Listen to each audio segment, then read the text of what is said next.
So, we've got so many stars here. I'm so proud that you all turn up. So great to have here. I know we got Pete Stringfellow. Let's hear it. Pete Stringfellow. How are you, Pete? You're right. Did you know you got Peter Stringfellow behind you? Does that relax you for the evening?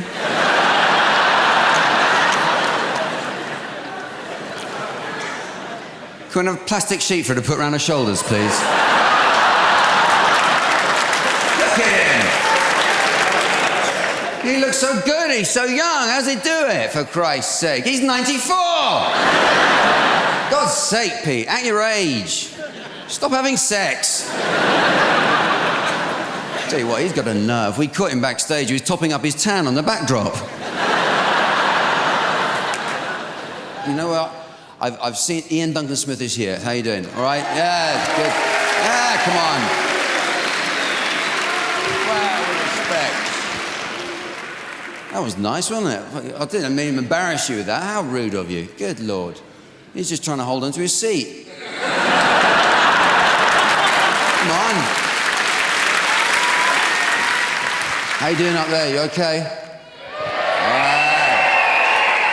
They're all right, you see. It's a nice... Oh, the last lot up there. You wouldn't believe it. They're all the dross from the estate round the corner. I tell you, I swear, you could practically smell the pickled onion monster munch from down here. You could just do a...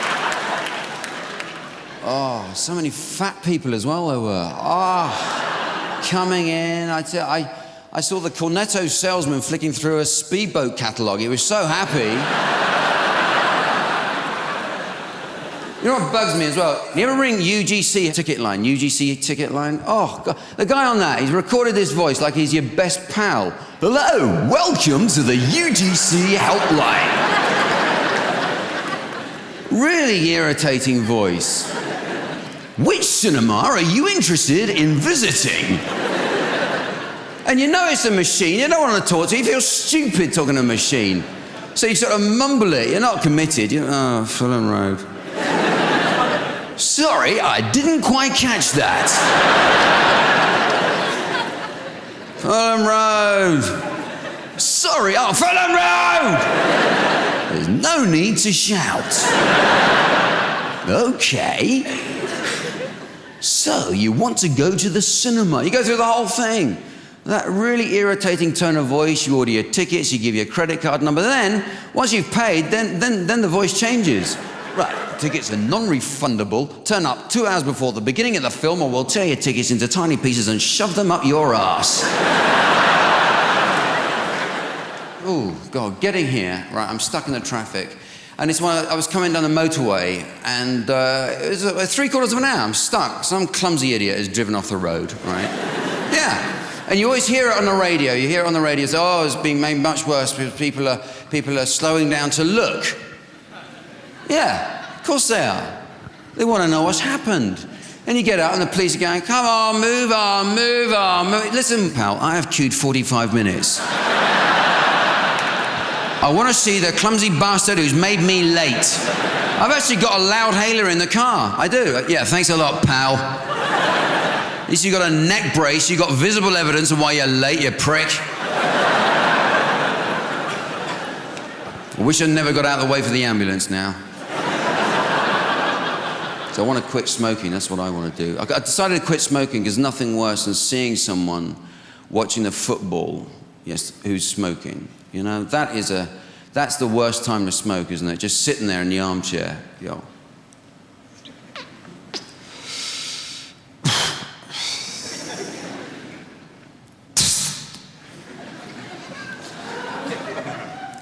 He's not very good, is he?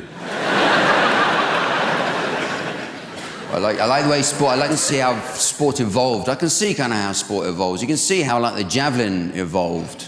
That's pretty obvious. That's kind of like a medieval thing, isn't it? But what happens to pole vaulting? Who had the idea for that? Who the bloody hell thought of doing that the first time? No, leave me. I know what I'm doing. Go on. This will be pretty good. You watch. And you never see pole vaulters out and about, do you? With their big, long Adidas bag. Where do I go? sport's not the same as it used to be. I like, sport at schools. Sport at school, that's very... And, you watch sport on telly. Oh, high jump, for Christ's sake. The Frosby flop, that's easy. They've got a bloody bouncy castle to land on, haven't they? They don't make it first time, they bounce back over, for Christ's sake. We never had that at school. What do we have, the coconut matting? Oh, yeah, I'll land on my back on that, sir.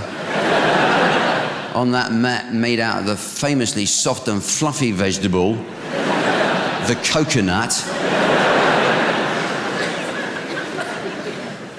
A bloody long jump. Long jump at school, that's... Oh, yeah. Jump into a pit full of sand and cat shit.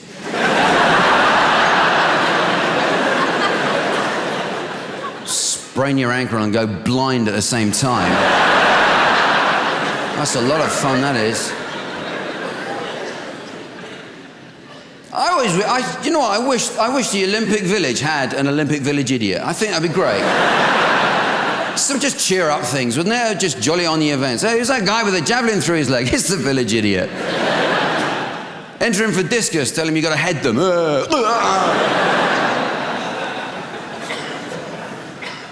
Nice sport. I love watching all that, especially the Olympics is fun, isn't it? You've got to admit, I love dressage. Dressage is great because you realise there are posh idiots in every country of the world.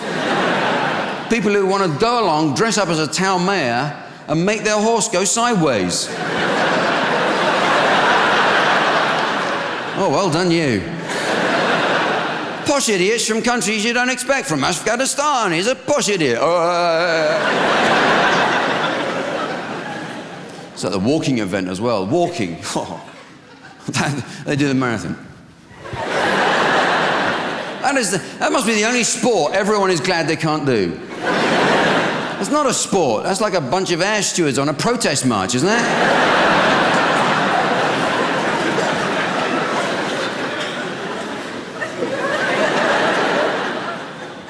It's actually a hotbed of sex, the Olympic Village. That's what it is. That's the truth of it. All those fit young people banging away all night. I'm surprised they have any energy to do anything the next day.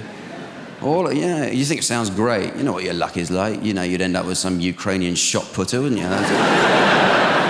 Suck my titties.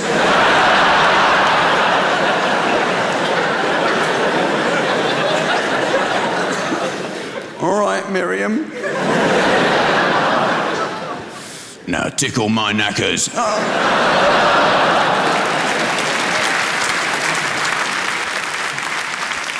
You may have noticed an awful lot of comedians these days get movie work. And hardly a week goes by when I don't read about some other lucky bastard who's... So the nearest I've ever got to a film offer is 2 for 1 at Blockbuster. I don't know what the hell. I don't know what's wrong with me. I can act. Jesus. I said I like that beer.